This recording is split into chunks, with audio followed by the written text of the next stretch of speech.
Hello, this is Hope, and you're listening to Covert Castaway. Welcome to my weekly diary of what I learn and how I cope with transitioning to life as a liveaboard cruiser.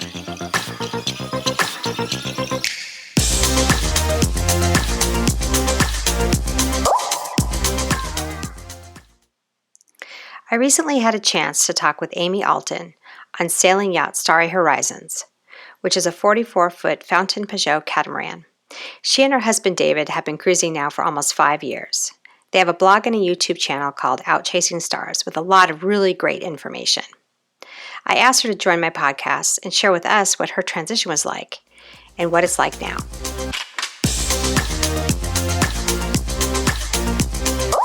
Maybe we can start you just introducing yourself and sharing where you are right now. I think you're in Madagascar. Yep, my name is Amy. I have been for the last 5 years living on board my Fountain Pajot Helia 44 named Starry Horizons.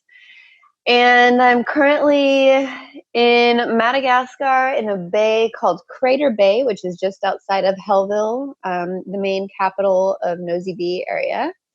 And I've been here for, I've been in Madagascar for about 2 weeks, I think. Awesome. So what's the view like right now? It's actually really cool. I have on one side a whole bunch of cruising boats. Madagascar is a bit of a bottleneck for the Indian Ocean passages. So this is more boats than I've seen since Thailand, I think. Oh, wow. And then on the other side, I have traditional Malagasy sailing boats. So they're small little crafts, canoe style with outriggers, and they've got a variety of sail shapes and sail colors. And I've actually used the word prehistoric to describe them because they are like ancestral looking boats.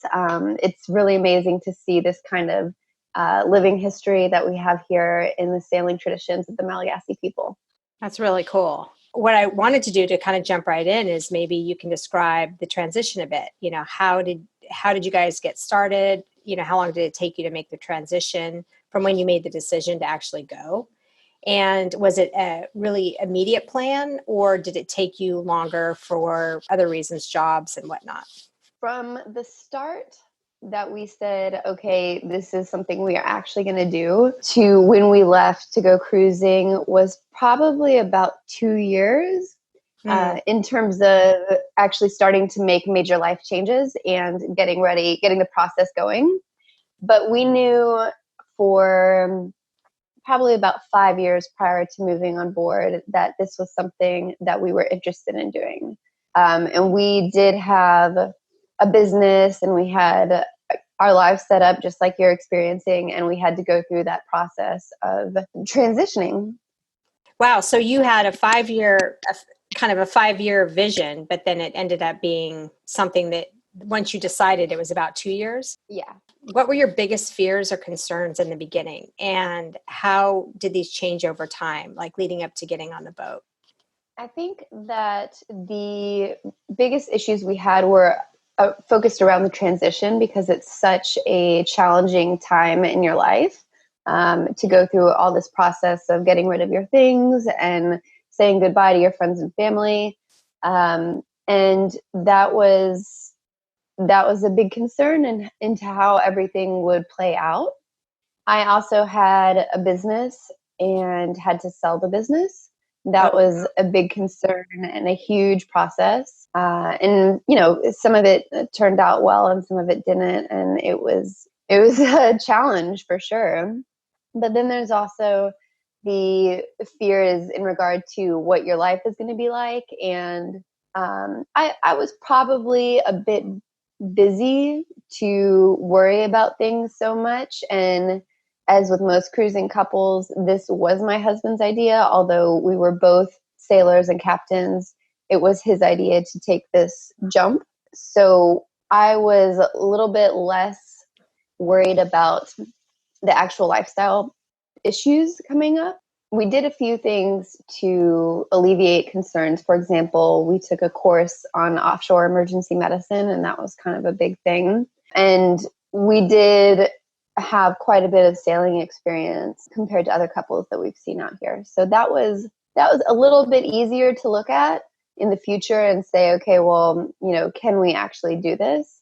But the transition, that was the big challenge. Yeah. So when he brought this idea up, were you like, wow, no way? Or were you like, game on, let's do it? What happened? I was like, game on, let's do it, basically. Yeah, cool. Yeah, when David first brought the idea up, it was actually back in 2009, and he had just gone sailing with my dad and I, and it was kind of David's first sail as an adult, and he was like, "Oh, this is really neat." And then he turned to the internet, and he yeah. That's always dangerous. Yep.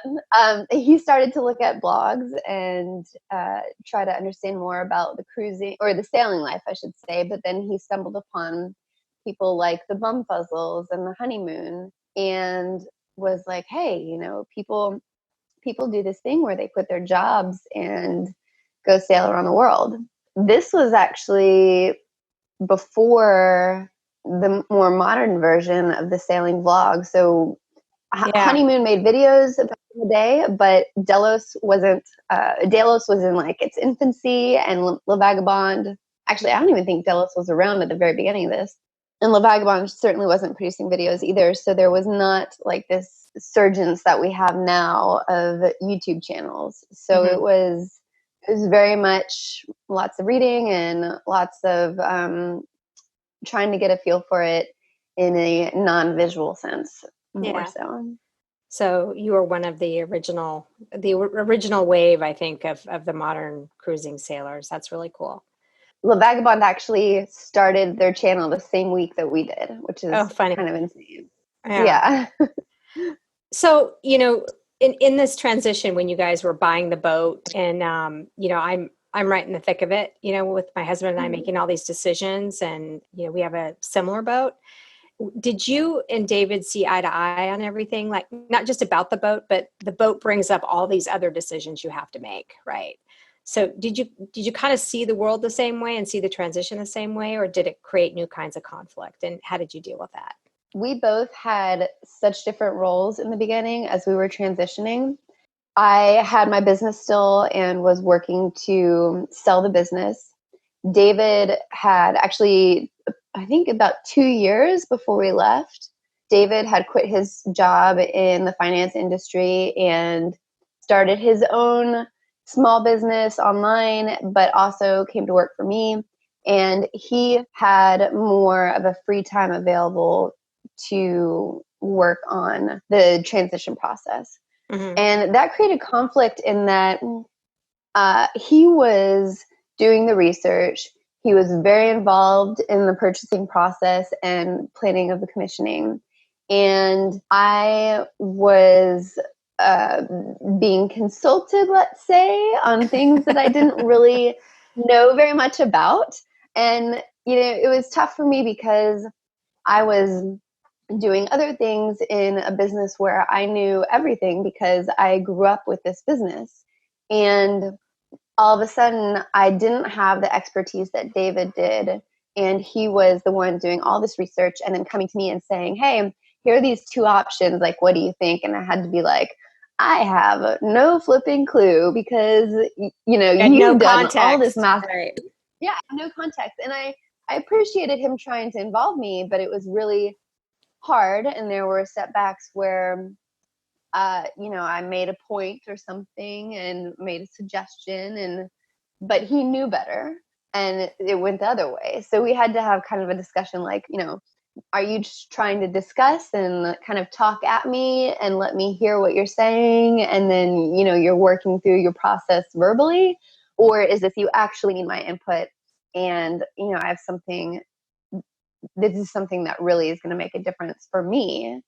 So that was a challenge and a source of conflict for a long time. There was also issues with money, just in that David and I do have slightly different risk tolerances with money, and over time this has changed a lot because you have such such a dependence on understanding your finances when you're not getting a lot of money coming in. Right. But in the beginning, it was very hard for me to deal with committing so much money to certain things. And we had a few instances where there was a straw that broke the camel's back, and I was like, I am so sick of spending money, and you're asking to spend, less than $100 on something, and it's driving me crazy. And this is the line in the sand for me. But we were able to work past that and get the things accomplished that we needed to. So, and we're still married, so that's good. Oh, that's good. That's always a bonus. So how did your parents and your close friends react when you told them you were going to take this adventure on? I mean, you have a background in sailing, I think. So was it your father who was a sailor? And yeah. Well, actually, it was my grandfather was in boats. My dad was in boats. And my dad did start sailing when I was in college. And then my uncle's always been in sailing too. My dad passed away about 10 years ago, actually. Oh, okay. So he wasn't around to be supportive, but I know that he would be like thrilled that we're doing this. Oh, that's so great. Yeah. As far as the rest of our family went, everybody was very supportive. My parents, let us live with them in our transition process for a little while. And David's parents actually adopted our puppy dogs, and so they live with them. But, everyone had fears and concerns, but they were really on board with this idea that we were going to go do amazing things. Yeah, because it's a change process for them too, right? They have to go through their exactly. own. Yeah. So you just had to answer a lot of questions. Is that how it went? Or they just sort of watched you do your thing and started feeling better over time? They kind of watched us do our thing, and we kept an open channel of communication with our parents and talked about how things were going to play out. And it worked out pretty well. Yeah. Okay, so you mentioned a little bit about finances. Some people like me, I obsess about financial insecurity. It's just one of my things that I do. So I really needed to map things out and feel comfortable and even kind of think through what happens after we sail for 10 years or however long and want to come back. Like what happens then? And other people sort of make a decision to do something and just go with the flow. So what was your approach when you were kind of planning financially for that? And how did you think through that? When we started our financial planning, it was initially very basic. And I wish that I had understood a bit more about finances in general going into it. I had a spreadsheet that was like, we have X amount of money, and at the end of 5 years cruising, we want X amount of money left, and we're going to spend X amount this year, every year. And how likely is that to work? Do we have excess money left over? And the numbers played out, but there were a lot of things that were missing. And it does make the planning more complicated. But since we left, I took the opportunity to learn a lot more about financial planning processes and investing.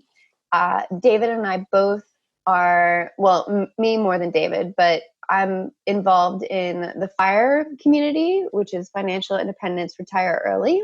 I've learned a lot more about how to properly invest for these kinds of adventures. And I also follow a lot of people who do these kind of adventures. They save their money and then they learn how to live off of their investments using something called the 4% rule.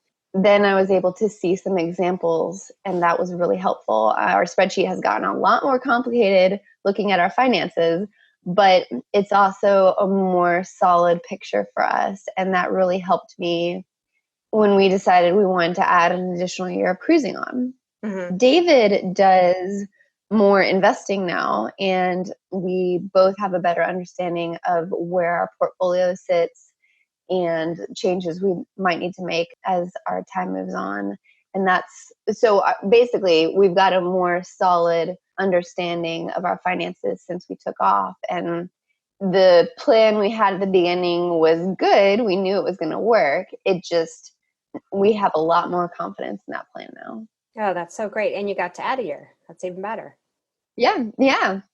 So let's talk about risk management. Risk tolerance is another aspect that some people aren't on the same page on. My husband and I don't share the same risk tolerance. So what did you do to prepare for that? And how do you guys make adjustments along the way? Because David was involved in the planning process a lot more than I was, he was the one to really map things out and stay involved.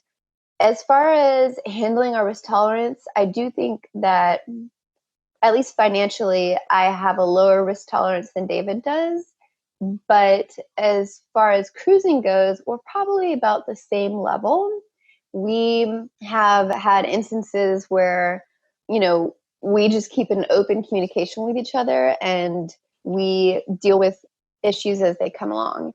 For example, when we were sailing down to Madagascar or preparing to sail down to Madagascar from the Seychelles, we knew that the weather window could be really tough and it's a notoriously difficult part of the world to sail.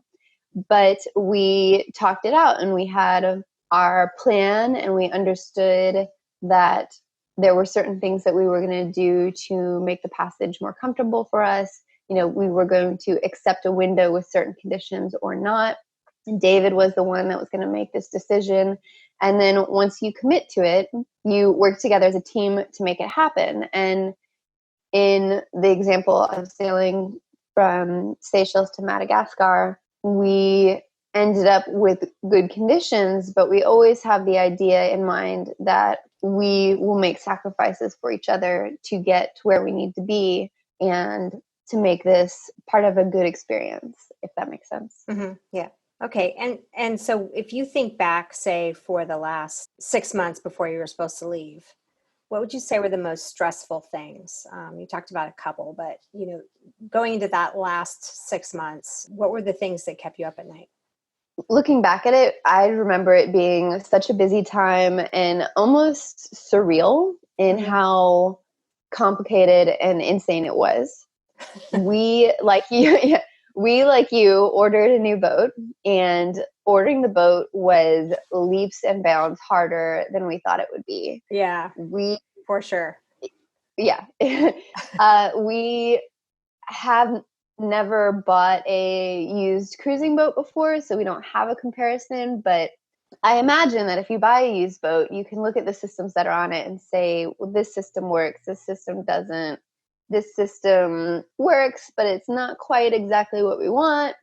Whereas with buying a new boat, you are starting from a blank slate and you have to decide, do I want what the factory is offering or do I want something else? And then if so, how do I get that something else?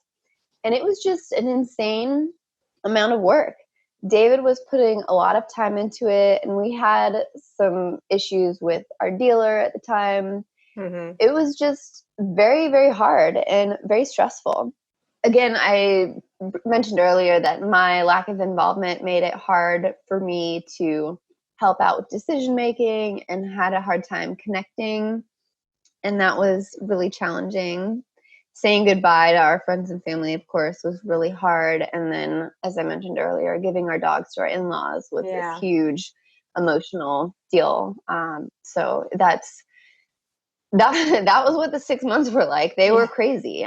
And I was also, making the decision. I was in the process of selling the business. And oh, wow. That was hard as well. Yeah. That's a lot. And that was pretty much something I was doing up until the last minute because I sold the business, officially dotted the paperwork in August. And then we left in October, about mid-August and mid-October. So I had about 2 months of transitioning new owners and getting the hell out, basically. Oh my goodness. That's a lot. If you were to give yourself advice, knowing what you know now, go back in time and give yourself advice. What advice would you give and would you do it again? I do think we could have used a longer transition period. I know some cruisers who have purchased the new boats from Tempecho as well, and they spent a bit more time in between quitting their jobs or selling their business and moving on board the boat. And I do think that would have been a bit better for us. The timing just didn't work out that way, but that would be good to have more time. Also, I wish that we had picked up more French as far as learning a new language. And I wish I'd gotten started into photography sooner. I look back on our first couple of years of cruising when I was just using a very crappy iPhone camera and just regret not having as many photos as or memories as I do from the more recent years. And that is something that if I was doing it all over again, I would have tried harder on those things. Oh yeah, that's good advice. Yeah, because you want to capture those moments. Exactly. It's amazing how much we forget in our memories. And then going back through photos or through writing a blog or watching videos, I'm amazed. I might say to David, we did this thing in Tahiti? I don't remember that at all. And thank God we have the blog. So you talked a little bit about the chaos, kind of getting the boat. In a nutshell, can you just describe what that first year shakedown was like? I mean, I'm learning so much about that now, and it's been really helpful just to reset my expectations. But maybe you can share your experience. We left France and basically did our own delivery to the United States. And then we spent about 5 months outfitting our boat. So we had some time as kind of like delivery, getting to know our boat and then implementing all these systems that we'd been planning. And then we did our first year of cruising. And it was very fast. From the time we left Florida to a year later, we were already in Tahiti. And that was after sailing up to Maine and Canada for the summer and then back down, cruising the Caribbean, going through the Panama Canal, crossing the Pacific, like all this insanity.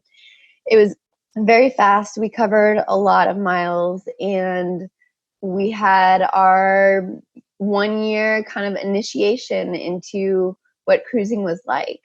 And we did find that there were a lot of things that we really enjoyed about cruising and a lot of things that we didn't. And from the perspective of what we didn't, we continued to have a lot of the issues that I already talked about with me not having as much information available about the boat as David did. And then we were also picking up so many new skills.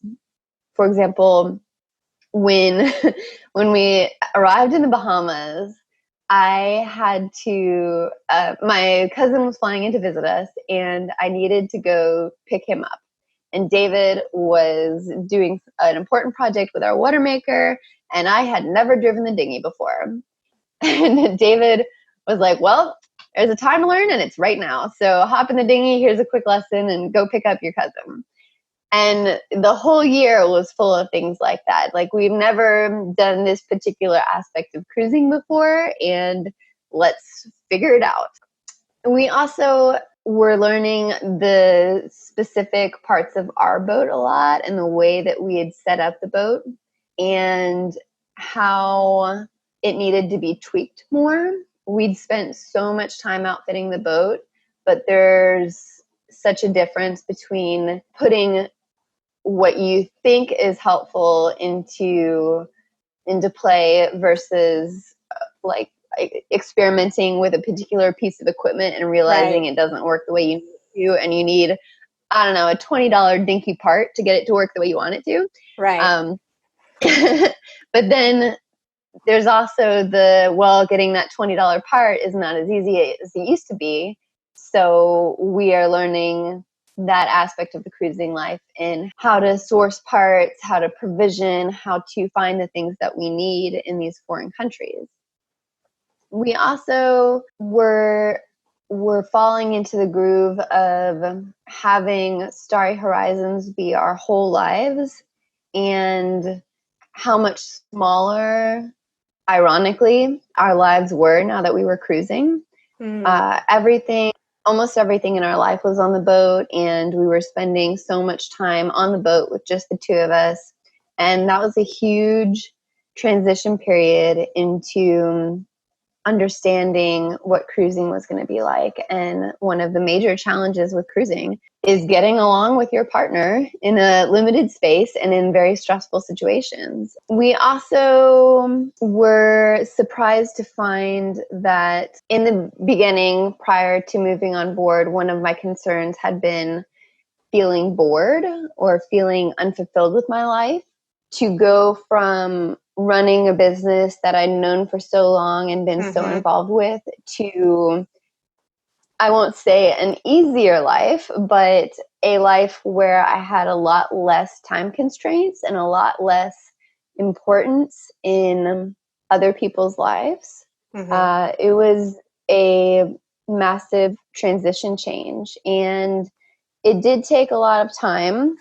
I won't even say we did it in the first year, but it did take a lot of time to come up with what our new life looked like and how I was spending my time. We're very fortunate that Starry Horizons has been an amazing boat, and not as much of our time is taken up with things like repair and maintenance as some of our friends with older cruising boats. So it took some time for us to settle into this groove and find out the things that we wanted to spend our time with. For example, David spends a massive amount of time working on our videos for our YouTube channel. He also does his investing, and I spend a lot of time writing the blog or editing photos. I also help with the videos. I also read a ton, and then I got into the photography. And it was just finding the things that you want to do to keep yourself occupied was quite a transition. And then there's the great things that we learned, which was that we were loving exploring the world and having this dichotomy of seeing how big the world is and also how small the world is. And we got to enjoy meeting people all over the world and finding we had connections with these people that was such a surprise for us. And also getting to explore the locals and the nature and the culture of all these places that we were visiting. So it was, the first year was really, really stunning to us. And it was, that 1 year is still not enough to get fully into the groove of cruising, but it does start to show you whether you like it or not. And thankfully we liked it enough to keep rolling. Any other advice you want to share with any women who are taking this on with their husbands? Like, what's your top advice? One of the things that has been interesting is to talk to the other cruisers out here and see what their cruising looks like. We do one type of cruising where David and I are quite equal partners, and we've been doing this full time for 5 years. But there are so many other ways of cruising that you can find what works for you. For example, we have made a lot of friends who cruise seasonally. For example, that easily comes to mind. We have friends who cruise the South Pacific Islands, and every year for cyclone season, they go back to New Zealand, put their boat on the hard, fly back to their home in Canada, and go ski for the winter. And then they do the same thing all over again. And that's a really interesting way to look at part-time cruising and giving yourself a break more often and more regularly. And it has a lot of perks for that kind of a life. There are plenty of ways to cruise part-time or cruise full-time and make sure that you don't get bogged down in the challenges of cruising. And I think that's really good options to consider. Another example would be that we have met several boats where the woman in the relationship flies in and out and crew is taken on. So that's one way to negotiate with your partner about what kind of experiences you want to have cruising. It's not our cup of tea, but it is a way to deal with the inequality in the desire for this aspect of life. Mm-hmm. Another piece of advice would be to take advice with a grain of salt.